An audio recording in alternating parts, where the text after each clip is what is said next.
All right, Hewlett-Packard, 1987. So I joined Hewlett-Packard in 1980.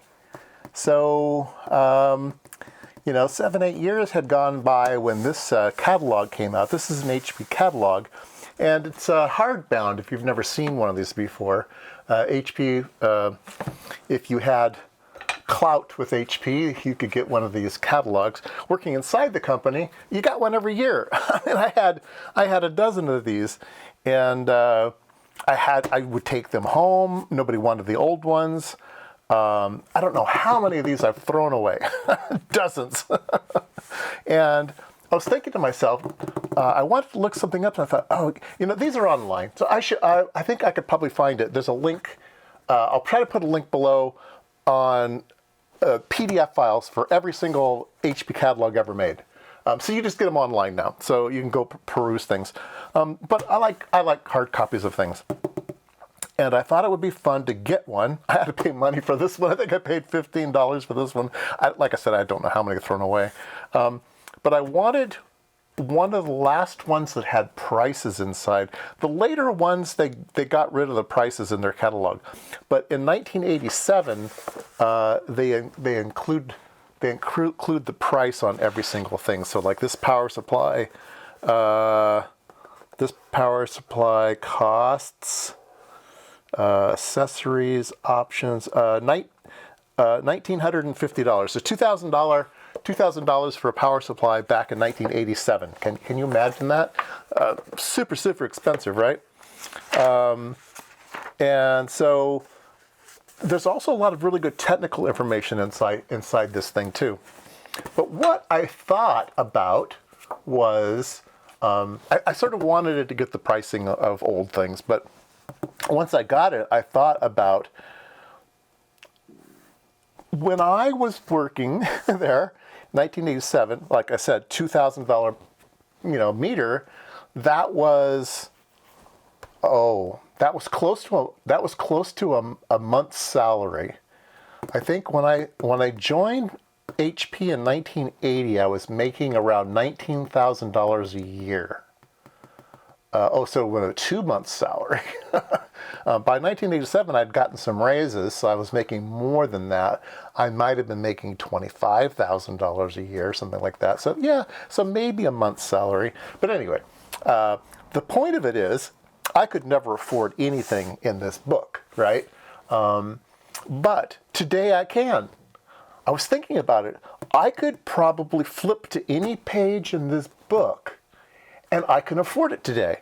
Now, it's old, it might be broken, but I could probably get one. Anything in this book. I could probably get anything in this book on eBay. And I thought that'd be really cool. And I should go through here and kind of learn about all those weird things that I'd kind of forgotten about. I mean, I've come across instruments where I show people who have 25 years at HP and they go, I've never seen one of those, right? There was a lot of things that were kind of stinkers that HP didn't sell a lot of. And there were other ones that were like overpriced. They were great, but they were just overpriced and they didn't sell well and stuff. So LaserJet had just come out, right? Yeah, that was like a new thing, LaserJet. So in the front of the book too, I think it says, new products. Look at this. HP portable, this is the 110. I think it's, if I remember right, it's the 110. Anyway, it was it was like one of the very first PCs, portable. It wasn't a PC really. It was just had a spreadsheet and some other things on it. The HP 18C calculator could come out. This is a super, super rare. It goes in the category collector's realm. I had 3 of these. And I got great money for them because they're super. If somebody wants to round out their HP calculator collection, this is one of the holy grails. And I found a bunch for $30 and bought 3 of them. Anyway, what else was new for the day? Vectra computers. HP was getting into the PC business. Color monitor plotter. Look at that, beautiful with 6 pens. Very nice. Anyway, see, like the 4952 protocol analyzer just come out. Amazing. Anyway, I thought it would be really, really fun just to go through here. I've marked some pages here. So I did a video on me repairing this, quote, repairing it. It wasn't broken, triple output power supply. So we can go look at to see what the price was, right? So this was a 6236B, 6236B. It was $700 in 1987. So what's the conversion factor from 1987? Triple the price? I don't know. Something like that. So yeah, triple up, $700. So I have one of those. Here's a counter. Here's the old counter that I had.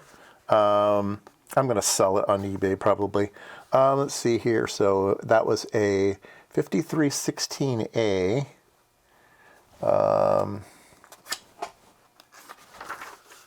The 5316A was $1,900, and mine has the C channel for 1 gigahertz. That was another $400. So now we're up to $2,300, and high stability oven. I don't remember what mine has in it. I might have retrofitted mine for a TCX, though. I don't remember. I have to open it up before I sell it. Take a look. That was $600 to add the high temp option. So yeah, that's why these things are so good. Let's see. Here's another one. I've had a bunch of those. Oh yeah, I've got one of these. Function generator. That was $2,000. How much are these? I used to have a bunch of these. $1,400. Yeah. So anyway, I have one more thing in here. What is this one? Oh, my spectrum analyzer. That'd be fun to look up. What was my spectrum analyzer? Let's see. I've got the 8591E, 8590. The 91 hadn't come out yet. Yeah, this is the HP 90. And so this one, mine's better. Mine's got some expensive options in it too. But it was $10,000 in 1987. So yeah, ton of money. Ton of money. Oh, were they still? Oh, they were still selling the 8558. I've got that one. Oh, just some options. They weren't selling it. Weren't selling the spectrum analyzer. They were just selling some options that people had those, and they were continually using them. They needed to buy options for them.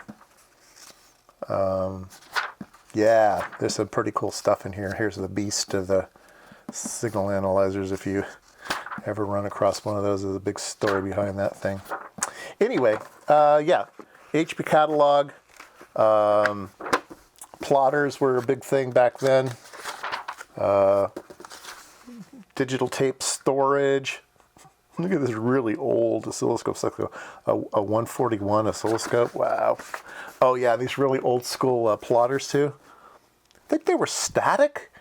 They held the paper down, if I remember right. I forget. Yep. Fun stuff. So anyway, I'm going to peruse this thing and look around. I was never really happy with these counters. I didn't like the displays in them. It said low cost. So what was low cost? Low cost was $1,400. 1 gigahertz version, $1,700. Yeah, low cost. Data acquisition systems. Look at this, running it on a HP 71B calculator. Nice. Yeah, this was back, I think the HP 85 was like brand new back then, and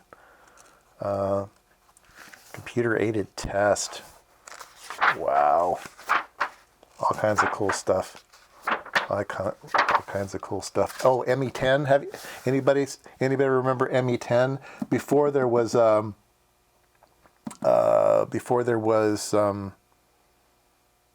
what's it called? SolidWorks. HP had a program called ME5, ME10, ME30. ME30 was $18,000. give you the whole workstation. You got the whole workstation for $18,000. And then you could do mechanical CAD. Yeah, with graphics. Look at that. Very nice. Yeah, this is cool stuff. Very, very cool stuff. Sign automation, computer peripherals. Big plotters. I think those were made in Barcelona, Spain. At least later they were. The big color printers, I know those were made in Barcelona. I'm not sure where these were, the actual pen plotters were made. They may have started in Barcelona. I don't remember. If anybody from Spain can let me know. Yep. Anyway, there you go. If you see one of these, grab it. I think it'll be fun to peruse and take a look through. It'll be kind of like my.